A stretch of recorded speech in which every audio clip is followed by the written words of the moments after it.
Well, thank you, Harrison, first of all, for coming here, and let me just give everybody a introduction about Harrison from what I know. He is an entrepreneur. He has been able to accumulate wealth. He's a multimillionaire. He is a part of multiple organizations. He's been teaching people how to overcome financial difficulties for decades. He has a lot of experience in this area, and today I'm going to ask him some questions about how to overcome financial difficulties in multiple areas, such as bills, how to gain more wealth and accumulate it to keep it, and so forth. So, Harrison, thanks for coming, and you want to tell us a little bit about yourself before we get started? Yeah, hi, Jacob. Everything is good. You know, I've been a failure all my life. I failed in relationships. I failed in, being a good son. I failed in business. I failed in academia. I failed in all kinds of other things. Until one day, I happened to stumble upon a moment of grace. And that moment of grace opened up my life and changed the rest of my life in seconds. I was autistic as a child, went through 23 years of autism, and in one instant I had a huge epiphany, and that epiphany launched an incredible experience for me, which I call a white light experience.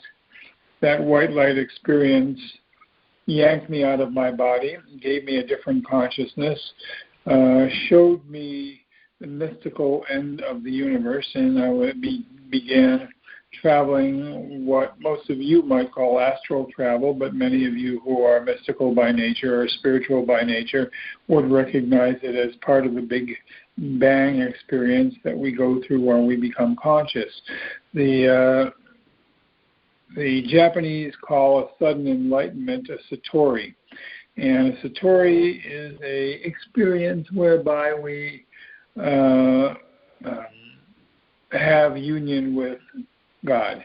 And that union becomes guides, that union becomes the ability to think and experience and explore the time-space continuum instead of the space-time continuum. In the space-time continuum, most of us are concerned and looking at, as we perceive things, as infinite space when we look at the universe.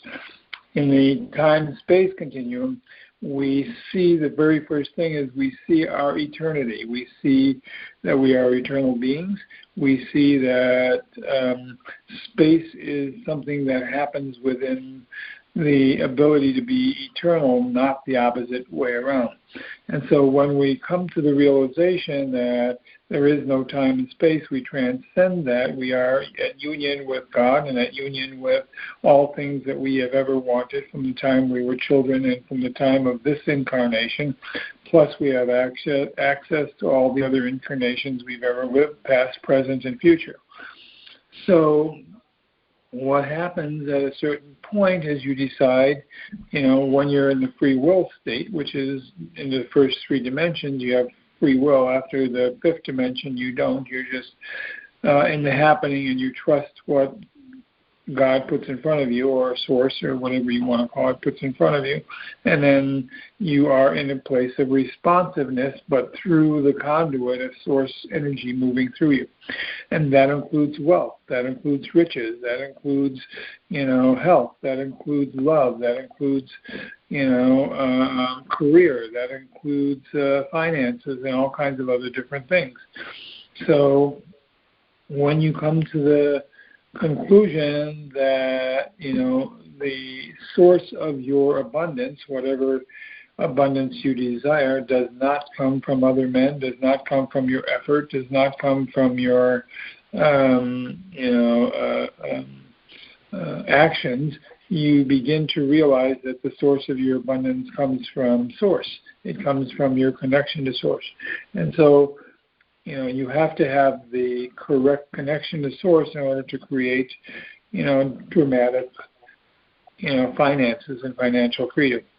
So my career has been, now over 4 decades, and I've built 5 very successful businesses. I have been a pioneer in multiple arenas of personal growth, self-concept, self-image, and also belief system change. So when you combine the ability to understand your capabilities, when you combine the ability to really have a self-image that you create as your own sculpted approach to what you want to become in this world, then your belief system begins to change. And when you have an elevated self-image and an elevated belief system, the things that you desire are energetically magnetized to you in massive ways. The floodgates open, and more than you ever wanted start coming to you in a gushing fashion of beauty and energy. So financial abundance is a matter of your relationship to yourself, to your wealth, and to the values you hold for creating wealth.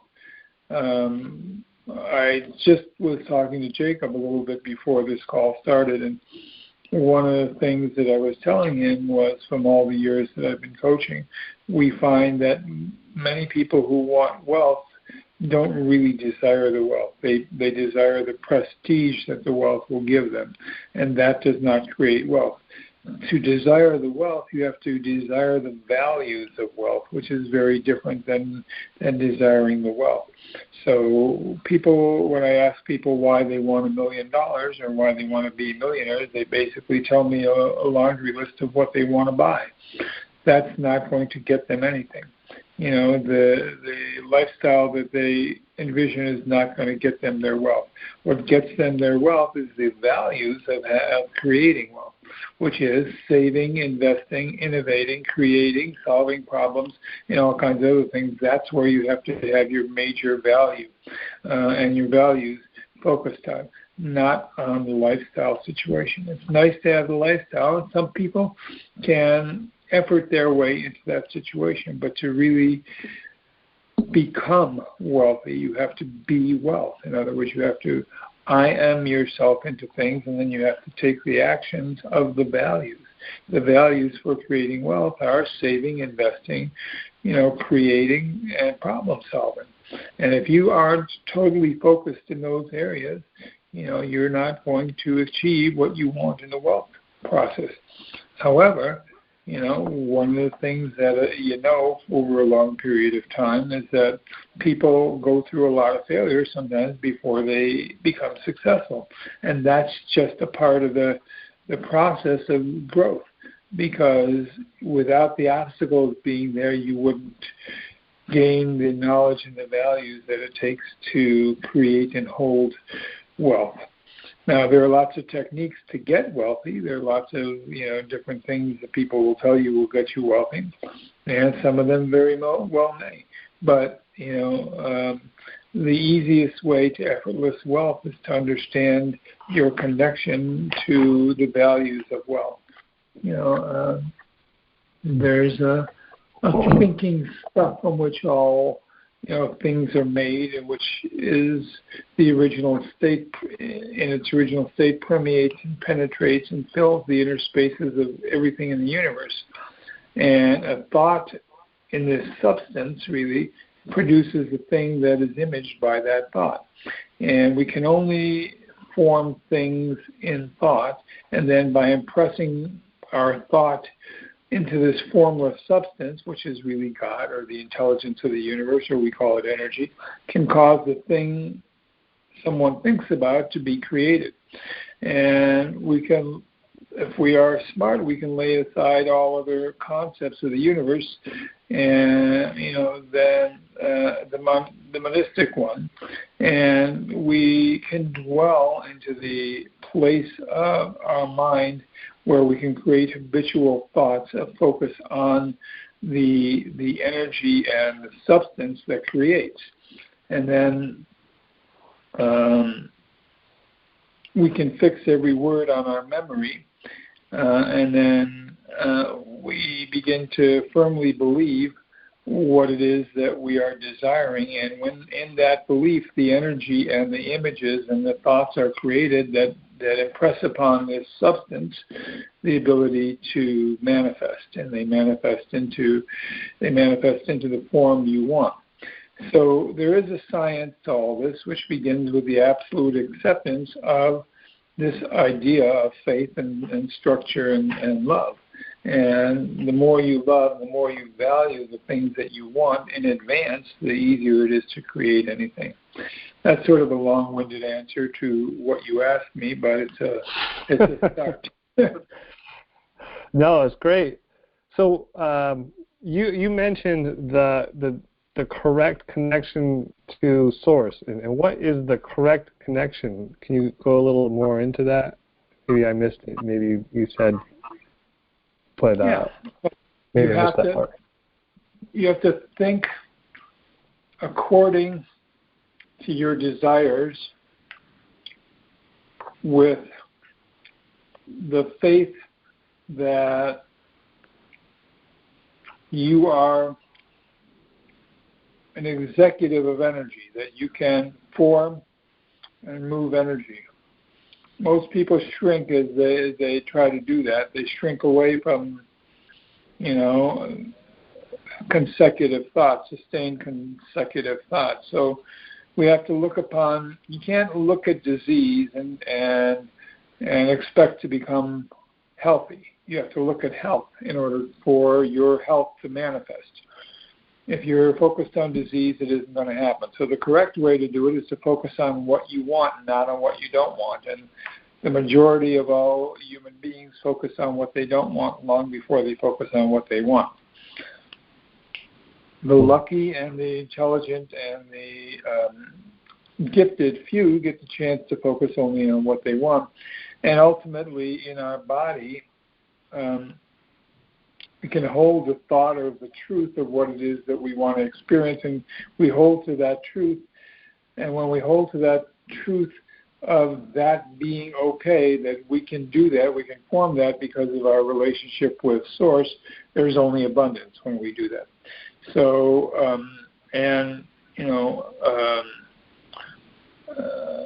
poverty requires power, and so does wealth, But he who acquires the power to become, a master of their own mind, they can conquer the fate of the negativity that, lack of funds, really produce. So, again, there's a thinking substance out there that we impress pictures upon. And if we impress the pictures on that correctly with the correct values and elevated emotions, we can create what we want. Otherwise, we're all just stabbing in the dark.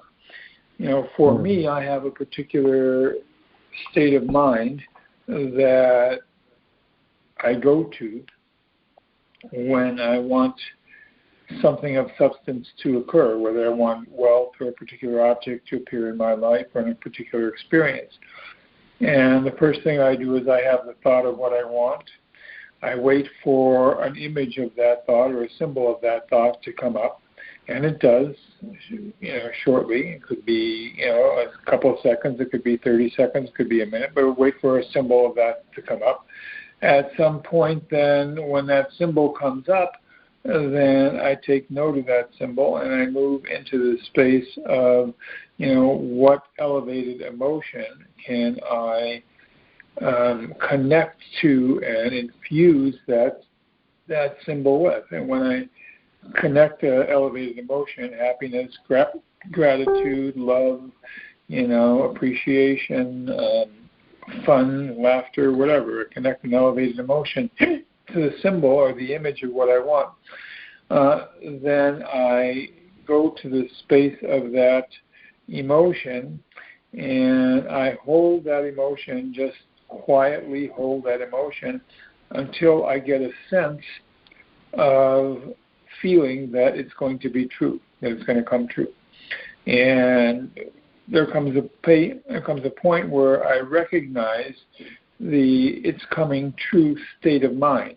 Not wishful thinking, it's I recognize that it's going to come true. And in that recognition, I simply allow it to be. And, at that point, when I feel that state of mind where I know I've manifested things before, and I know it's going to come true, when that comes up, then I'm free. I don't have to do anything more. So the manifestation happens with little to no effort. Most people go out there and they try to effort or force their way into higher production, higher creativity, higher whatever, and they use a lot of their energy in order to do that, when that's not the easiest way. You can be done in that way, but it takes a lot more effort and energy to create from the space of I'm going to beat it down to the ground and wrestle it to the ground because I've been, in poor straits all of my life, and now I'm going to overcome this. That's not how it works. What works is I love this. It's here now. It's mine. I dig it.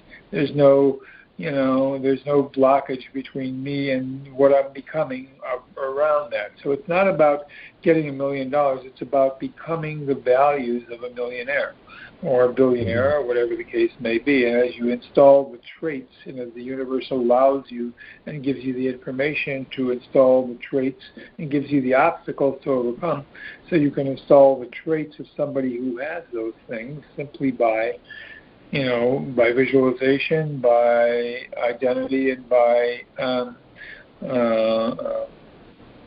clarity, the things begin to come to you in a massive kind of deliberate and quick way. So for someone, for someone who's trying to, for example, me, pay off or not be concerned about rent and bills, how would I bring, what I need into changing, how would I change to not being concerned to being comfortable and not even thinking about it, like it's not even a factor? Well, redirect. Go ahead. Sorry. Yeah. First of all, you have to have a greater energy in the abundance than you do in the lack. Okay. So that's the first thing. So you have to put your energy into the abundance, not into the lack. That's the first thing. The second thing is that, that energy has to be elevated. In other words, you have to connect a positive emotion to it. If you can't connect a positive emotion with it, you have to keep trying until you do, or you have to approach it a different way. So that's the first thing. The second thing is that there's only 3 ways to change your experience of life and anything about it. The first is changing your self-concept. In other words, to see yourself in a better position or a worse position. That creates change. As your idea of yourself and your understanding of yourself changes, so does your reality. So the first way to create change is through self-image. Second way to create change is through your belief system. So when you attach positive emotions to the things you want, you begin after a little while to believe it, because your body likes to feel good a hell of a lot better than it likes to feel bad. It wants ease and comfort. So as long as you're connecting feeling good to what you want, you're telling your body, yes, I dig this, I want this, I choose this, and it must follow your demands. But the thing is, most people invest their biggest emotions on how to get out of their lack or out of their poverty, or not out of the fact that their bills are crushing them, or they don't have they can't get this experience, or they want to be someplace else that they're absolutely not right now. They put all their emotions in there. How do I get out of this? That's not the way. You have to enjoy the other side until you believe it.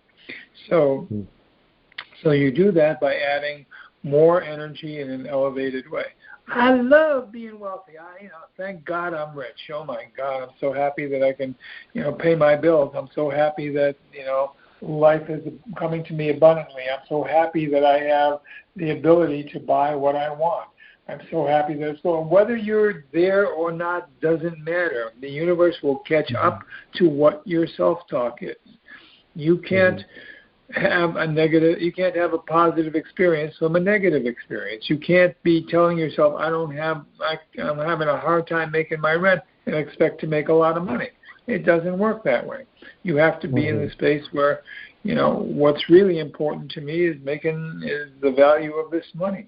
Because of this money, I have freedom. Because of this money, I can go where I want, buy what I want, give the gifts to the people I love in the way that I want, not be restricted by having to run a 9-to-5 job and do things against my will and all that kind of stuff. You have to be in the value system or in the belief system of what you want, not attempting to get there, but already being there. The reason why most people don't achieve what they want is that they want to bring it in from the future. That doesn't work. There is no future. There's only the now. So you've got to be in the now. The only point of power and pivot is right here, right now. So you've got to do the already, the Zen thing. I'm already wealthy. I'm already happy. I'm already significant influencer. I'm already, connected to the substantial people I want in this life. And as you keep talking to yourself, your self-talk starts to create the reality of what you're telling yourself, because the mind must obey what you direct it toward. So the problem is that the moment you have an emotion about, oh my God, I can't make my rent, or I'm having trouble making my rent, or I'm worried about making my rent, that's what you're going to get more of. Here's the principle. It's very, very simple. What you put energy into expands. What you take energy out of constricts. So you wanna kill, the negativity. You want to kill the dark part of you not having anything and put all your energy into your having stuff. And even though it's not true at a certain point in time, it will become true if you keep holding on to that. It must. That is the law of the universe. Energy goes where attention flows. And where attention flows, you are able to sculpt it through your consciousness. So you're able to make it look the way you want it. So desire is the starting point of all wealth. But here's the thing about desire. You have to be able to understand the success before you can get the success. So you can't achieve success without knowing what it looks like. So you have to see what wealth looks like. You have to see the lifestyle. You have to see the people that you're surrounded by. You have to feel the ability to manifest, and you have to be in the identification of that particular energy. I am a millionaire. I am happy. I am financially free, able to do what I want, when I want, how I want, and I'm able to advance myself simply by my ability to conceive and my ability to implement. And as you do that, you open it up. And your relationship has to be not with what goes on in your life, but with what the source of your abundance is, which is source itself. You with me? Yeah. So one could say they could do what you said as far as your exercise, saying, I'm wealthy, and then wait for a symbol or vision, and then connect the emotion, like you said, right? If I'm quoting you correctly. And then once the emotion is connected, and then you have to feel it as if it's already happening, and then you let it go, right? Yep. Just like that. Okay. Just like that. It's fun. You're absolutely right. What you're describing, because I've had an example of this. I was in Oklahoma, and I was visiting with my father-in-law, and at the time we were playing on an electric guitar or electric piano with my daughters, and I said, man, this would be pretty fun to have one of these at home. And then I had a vision in that moment, just thinking about it, and let it go. I let it go, and that was it. And sure enough, about 2 days later, some lady called my wife and said, I would like to sell you my electric piano for $50, and the original price is over $100. And she was like, well, honestly, I only have about $25 on me right now. I can give you that. She said, that's fine. And she gave us the piano and the stand for $25. Wow, nice. Yeah. That's how miracles occur when you are in the right state of mind. The law of attraction is active within you, and we block the law of attraction by not allowing the joy of something to be there, or you bring in the doubt. Oh, this is just a wishful thought. It's just an imaginative thing. When you do that, when you diminish the value of what you want, you don't get it, because it says, okay, I don't want, you don't really want me. So the fact that if you're struggling to make the rent, the truth is you're telling the universe that, I don't really want a lot of money, I just want the rent, So, and I don't have it, so you get more of not having the rent. Right. And so I just need to take the time when that thought comes up in my mind. It's because it's not, something that I really want to do. I'd rather focus more on, having the money and having whatever I need when I want it. I'd rather be in that abundant state of mind consistently. And I feel like that's one of the biggest drives of me just pursuing more information and understanding this concept and trying to, I think we all have to work on coming into that state of mind, because it's as you know, it's really hard. A lot of us haven't gotten that lucky and to have a epiphany where you're just shot like a slingshot into another world like that. So we have to learn from people like you and others to get ourselves out of that that situation and redirect you need a guide. I think a lot of us need that guide to understand how we do that in steps and stuff like that. And I appreciate you being here doing this. And so there was another question I wanted to ask you. One of the things I heard Jim Rohn say in some of his talks was one of the questions you would ask yourself is why, and why not me, and ask God for help. And I understand the why and why not me, but what about asking God for help? What's your perspective on that? Well, you are God. We all are God. We are all part of that spark of the same energy that creates galaxies, worlds, universes, and all those other things. So, we're not separate from God. The problem with Christianity was that, Jesus had the epiphany of him being the Son of God, but the religion made him the only one. He's not the only one. We're all the Son of God. We're all sons of God. And so, the mere act of living that understanding becomes an elevation in your consciousness.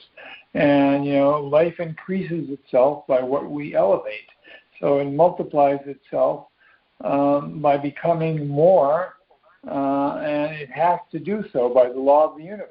There is no becoming less and expecting anything to come of becoming less. So, we have to come to the place of what most people would call faith, although it's a little bit misleading to just say faith. But we're subject to the urge of life, which is to seek expression and to seek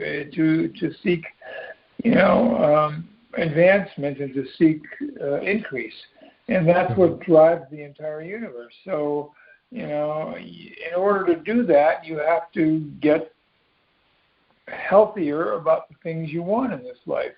When you are concentrating on your rent and you're trying to get more money from your job, you're actually focusing on the wrong place to get more money from. If you focus on your source and you say, okay, I'm not making the rent this month, or I'm hardly able to make the rent. I have faith in you. Bring me an opportunity or a couple opportunities in which I can way exceed the amount of money. So, there's prayer, there is meditation, there is mindfulness. There's a million different ways to connect with Source. How you do it is your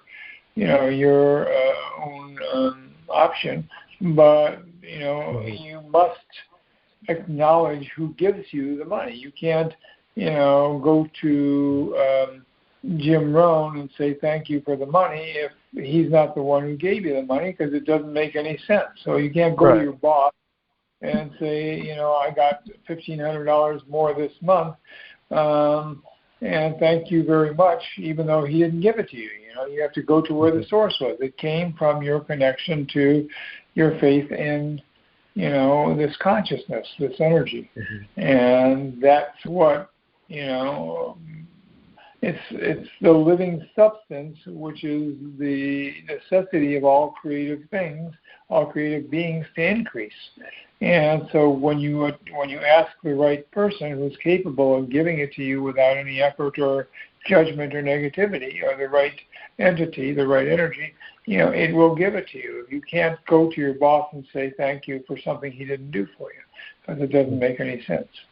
So it's not about other people. It's about your connection to the higher mind, the higher state, the energy of love and the energy of whatever. Love heals all things. So if you're hurting about money or anything else, you have to fall in love with, and I know they say, the love of money is the source of all evil, but that's not the case. You have to go to the place where you love the values of money, not the money itself, because the money itself is just a byproduct of what's going on inside of you. So, you can tell how connected you are by looking around you and saying, this is my world. And, if you like your world, you're connected. If you don't like your world, you're not connected. So, so that's the nature of fidelity, and that's the nature of, making up your mind to decide. Another word for intention, or another word for desire, is decision. To decide, you can't want to be a millionaire. You have to decide to be a millionaire. To want to be a millionaire is hope. Hope is lame. Hope doesn't do anything. It's just a place where people who are in desperate straits, make a wish. But when you decide to become a millionaire, now the thoughts of becoming a millionaire and the actions becoming a millionaire start to become apparent to you. You'll be given the information, you'll be given the connections, you'll be given the opportunities, and you'll be given the exact techniques that it takes to get there. So you have to decide. That's the first thing you have to do, is have the desire. Second thing is you have to have you make the decision to commit to following through on whatever that takes. Whatever comes your way, whenever you're given as the opportunities to make that happen. So in other words, what if I'm saying it correctly? You have to define yourself and then allow the universe to bring that into fruition, instead of trying to focus on it too much, giving it too much energy as if it's not even happening. It just has to be like a secondhand thing. It's already happened. It's already there. You have to use the already word. That is the Zen of it. The Zen is it's already here. You know, the way most people fuck themselves up or screw themselves up, basically, is that they're trying to have that happen in the future. It'll never happen in the future. It has to happen in the now, because all time and space is simultaneous in the moment. And the only point of power is in the now. Right. And that's how the subconscious works, right? And this is a big part, I think, I feel like in manifesting is understanding how the subconscious works, because the subconscious is in the moment. And, right, if I'm not correct, you can correct me, but it's in the moment, and in order for it to happen, that moment has to be, either wealthy or have a great relationship in that moment. So then this brings up a question as far as, bringing spirituality into business and so forth. If someone needs work on a certain area, then they just define themselves as, for example, marketing. I could have used help on marketing and say, I'm a great marketer, and then that will, the information will come to me on how to be a great marketer. Or should I just say, I noticed that my marketing is not good. I need to learn more about it and do the doing, rather than seeing yourself, or is it, No, you have to, in order to become a great marketer, you have to identify yourself as a great marketer. I am a great marketer. Not I wish to become a great marketer, but I am a great marketer. And you have to then have enough emotion about that in order for it to manifest. So you have That's the key part. I'm really enjoying being a great marketer. I am, having fun learning about all these new marketing techniques. I am in the moment, accumulating the knowledge of greatness in marketing, these kinds of things. So, it's in the now. You always have to bring it back to the now. And you always have to be in the identity. So when you start to identify yourself as a great marketer, now you're going to see who is a great marketer, and then you're going to notice their energy and what they're doing. And then as you start to notice what they're doing, you're going to say, well, I'm one of the same people. I'm doing the same kinds of things, just like you want to be Jim Rohn, or you want to be like, Tony Robbins, or whoever else you want to be like, as you start to bring your energy toward that situation, that energy is also coming toward you. Whatever you want is actually looking for you as well. So as you become, you close the gap between what you think is out there and who you think you are. And when you have successfully felt, what a great marketer feels, then, everything about being a great marketer comes to you. So you don't have to go out there and chase it down. It will chase you down. So. One more question, and we're about run out of time.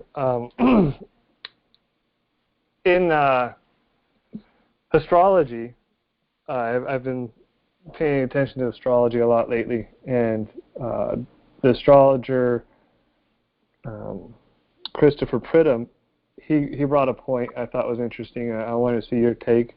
He said, in order for you to be successful, is with a lot of people, first you have to be successful at the home, in the home, within the home, and I assume you agree with that or disagree, or what do you think about that? Well, you don't have to. It makes it a lot easier, but you don't have to. The only relationship that matters is between you and yourself. Everything else is a bit player in your movie. So if you are in love and you are really appreciative of the person who you are in relationship with, your significant other, your wife, your girlfriend, your boyfriend, your kids, whatever the case, anything you love elevates your energy. When you don't love something, it brings your energy down. If you are in a space where you are looking at each other, but you don't feel the love, what happens is you leak it out through your aura, if you will. So the energy begins to leak out. But as you love, you get more love. As you have a better relationship, as you go deeper and more connected to your wife, your success quotient multiplies, because everything hails in the presence of love, and there isn't anything else. There's only love or fear. That's all it is. There is. Everything else is some form of that. So everything that you see is a form of love or fear. So whether that be in other people or whether that be in inanimate objects. So when you are cognizant of that situation, love elevates your energy, it elevates your positive emotions, it keeps you not only happy but connected to not only yourself and others, but everyone and everything, because who doesn't want love, and who doesn't want to be loved? Who doesn't want to be in that space? If you think you're superior or inferior to other people, you are not loving them, and thusly you're also not loving yourself. So why do you want to suffer? Nobody wants to suffer. But, nobody goes to the place of understanding that, the only way to eliminate suffering is to inject love into your experiences, or joy into your experiences, some form of elevated emotion.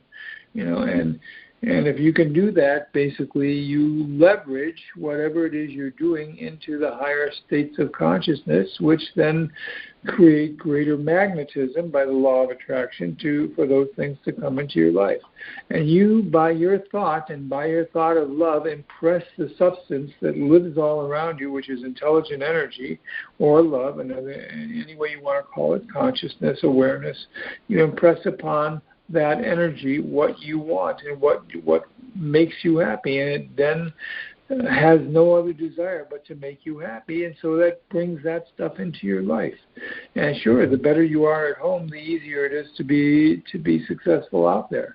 I mean, if you look at all the millionaires and billionaires that are out there, a very high percentage of them basically have great relationships with their wives, so that, or with their husbands, or whatever the case may be. I mean, there are those who don't, but there are also those who do, and there's a higher percentage of those who do than those who don't. But at the same time, you can make your money by manipulating others, by being superior to others, by deceiving them, by hurting them and taking what you believe is yours, as opposed to, and by judgment. But, the more you do those kinds of things to other people, the less you become you. And when you abandon you, the soul you, basically, you can never be happy. So all that wealth means nothing. And, it's an empty box, so you can have all the material goods in the world, but if you're not happy, what's the point? So the thing is, the better your relationships are, the greater becomes your energy, because you're supported by everything that's around you. You're supported by the infinite intelligence that animates your body and your mind and your existence. So, come into that space. Yeah, so manifesting something such as, wealth, you can't really do that if you don't love yourself, right?